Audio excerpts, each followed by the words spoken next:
সূরা কাহফ যদি জুমার দিন কেউ পড়ে, নবী করিম সাল্লাল্লাহু আলাইহি ওয়াসাল্লাম বলেছেন এই সূরাটা তার জন্য নূর হবে, নূর, আলো আল্লাহর তরফ থেকে। কিয়ামতের ময়দানে ভয়াবহ গুটগুটে অন্ধকার হবে। কিয়ামতের একটা ভয়াবহ শাস্তি হলো অন্ধকারের শাস্তি। ভাইরা আমার, অন্ধকারের শাস্তি মানে এমন ভয়াবহ অন্ধকার হবে যে দুনিয়ার অন্ধকারের সাথে কোনো তুলনাযোগ্য নয়।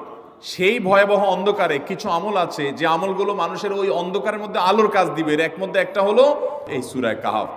অন্য অনেক উলামা ইকরাম বলেছেন এর ব্যাখ্যা হলো সূরা কাহফ যদি কেউ এক বৃহস্পতিবারে পড়ে, পরের বৃহস্পতিবার পর্যন্ত, এক শুক্রবারে যদি পড়ে, পরের শুক্রবার আগ পর্যন্ত পুরো সপ্তাহব্যাপী তার ভিতরে নূর, ঈমানের নূর, তাকওয়ার নূর, ইলমের নূর, আমলের নূর, ভালো মানুষ হওয়ার নূর তার ভিতরে আল্লাহ তাআলা সৃষ্টি করে দিবেন। তো নবী সাল্লাল্লাহু আলাইহি ওয়াসাল্লাম বলেছেন সূরা কাহফের প্রথম 10 আয়াত যদি কেউ মুখস্থ করে তো এই ব্যক্তিকে আল্লাহ রাব্বুল আলামিন এবং যদি তেলাওয়াত করে এই ব্যক্তিকে আমলের মাধ্যমে দাজ্জালের ফিতনা থেকে আল্লাহ বাঁচিয়ে রাখবেন। অতএব জুমার দিন